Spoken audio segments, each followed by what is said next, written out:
오늘은 우리를 빚으시고 다시 빚으시는 그분의 손길, 하나님의 손길에 대해서 말씀을 상고하는데요.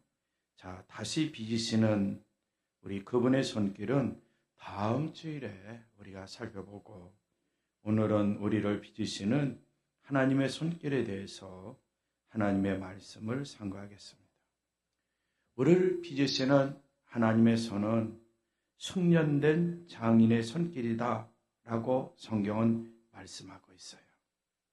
그분 즉 하나님께서는 어떻게 우리를 그리스도의 형상으로 조각할지 정확하게 알고 계시는 분이에요. 성경시대 토기장이들은 대부분 하나님에게서 기술을 배웠다고 합니다.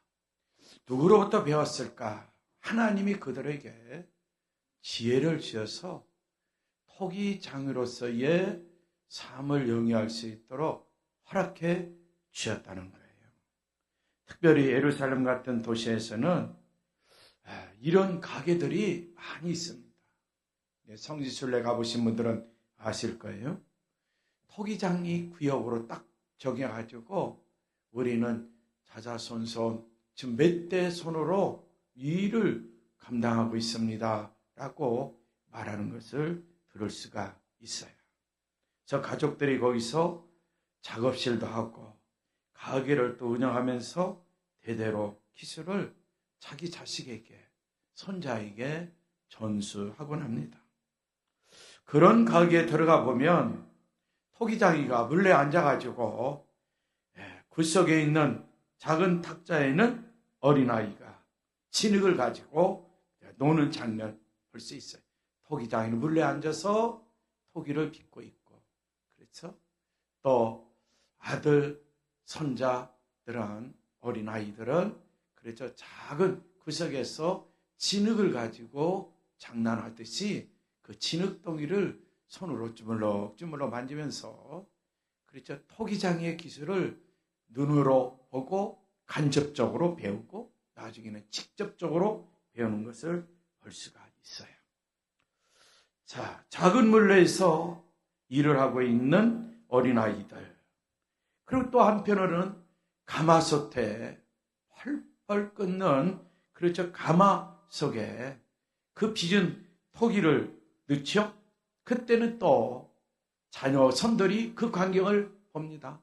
거기서 가마솥에 또 온도를 어떻게 조절하느냐에 따라서 그 토기가 어떻게 구워 나오는지 그것을 잘 살펴본다는 거죠. 토기장이들이 토기를 만들 때 자기가 원한 바가 이루어지지 않으면 중단하고 손으로 빚던 토기를 즉시 망치를 가지고 깨버린다고 합니다. 그리고 자기가 원하는 대로 토기를 빚으면, 다시 말씀드리면, 그렇죠, 가마 속에 그 토기를 구워가지고 잘 구워내는 것을 볼 수가 있습니다. 이런 모든 과정을 자식들이 보고 손자들이 보면서 기술이, 그렇죠, 익혀나가는 거죠. 기술을 익혀나가는.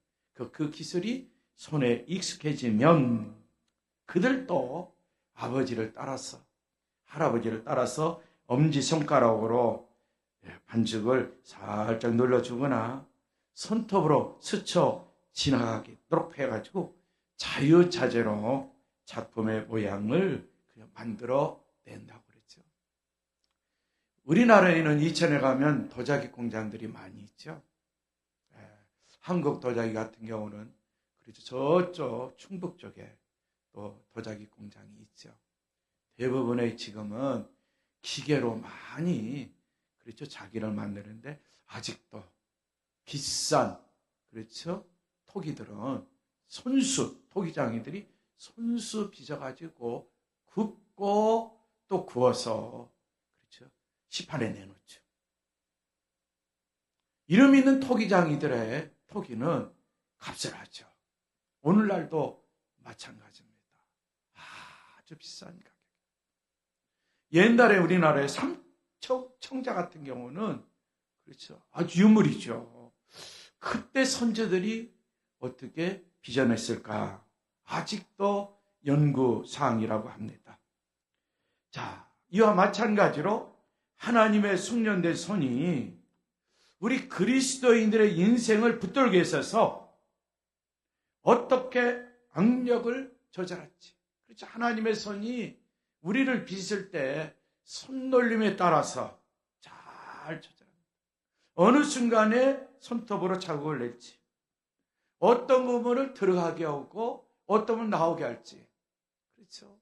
그것도 정확히 하나님은 알고 계시다는 거예요. 이렇게 하나님께서는 우리 모든 그리스도인을 빚어서 하나님께서 쓰시기에 합당한 그릇으로 만듭니다.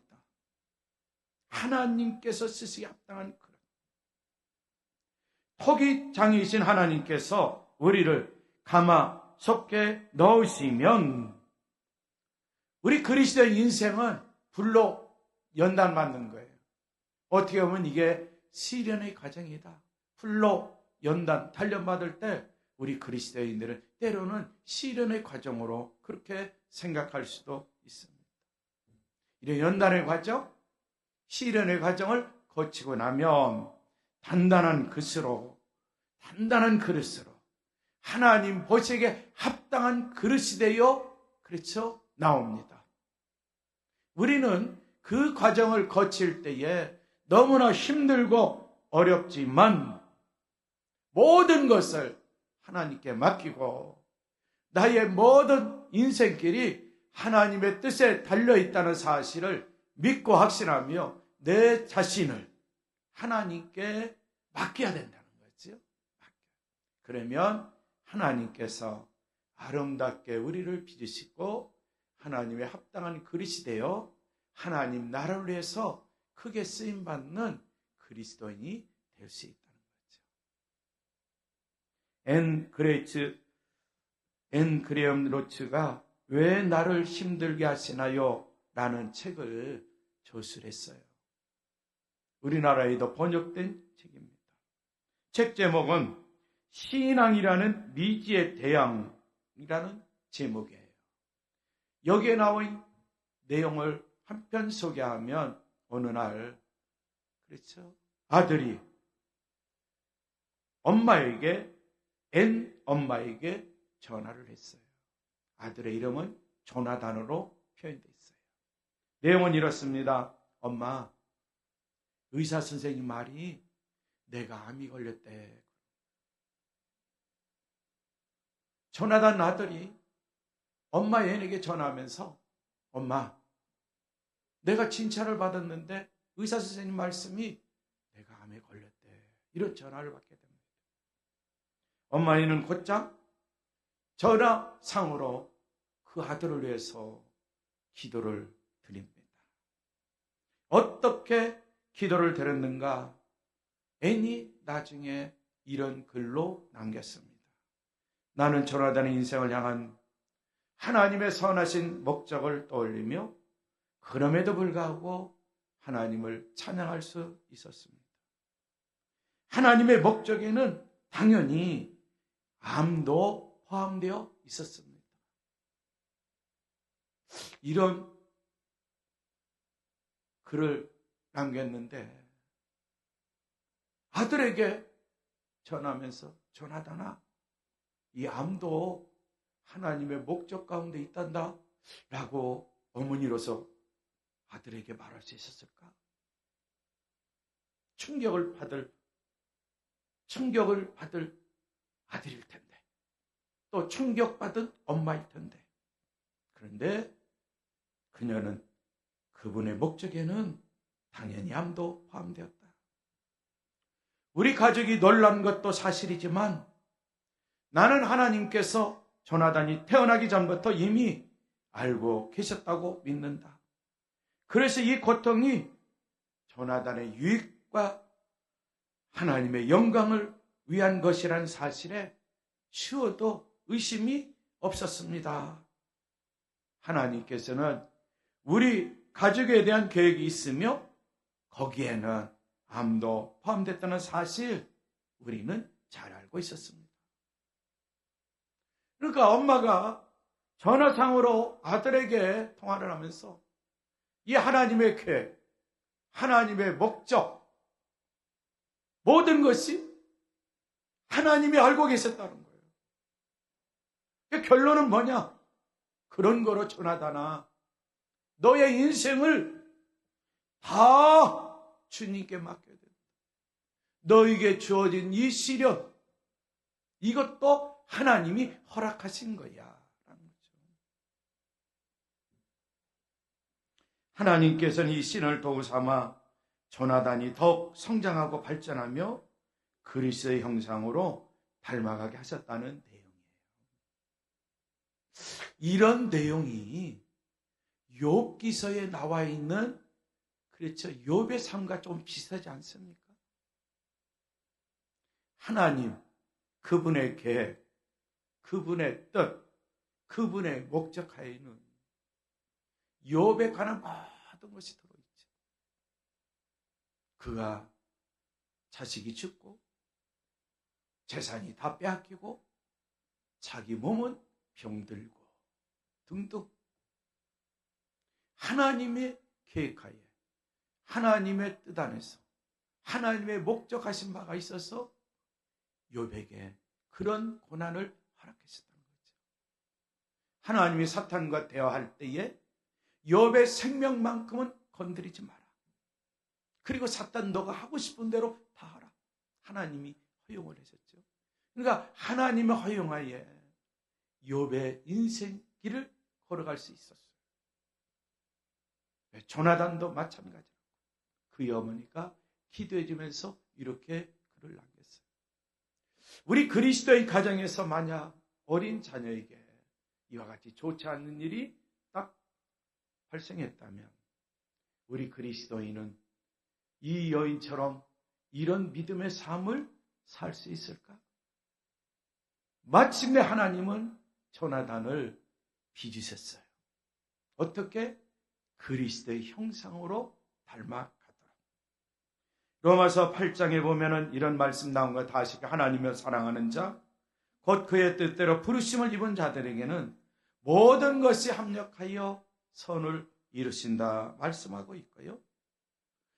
이 말씀 다음 절 로마서 8장 29절에는 그 아들의 형상을 본받게 하기 위하여 이렇게 말씀하고 있습니다. 하나님께서 시련을 허락하신 목적은 다름 아닌 그 시련의 과정, 연단의 과정을 거치고 난 다음에 바로 그 아들 예수 그리스도의 형상을 닮아가도록 하기 위해서 그렇다는 거죠. 오늘날도 우리들의 삶 속에, 그렇죠, 우리 가족들의 삶 속에 우리 믿음의 권석 중에 이와 같이 시련의 과정 속에 있을 수도 있어요. 그때마다 우리가 생각해야 될 것은 이 시련의 과정이 하나님이 허락하신 거야.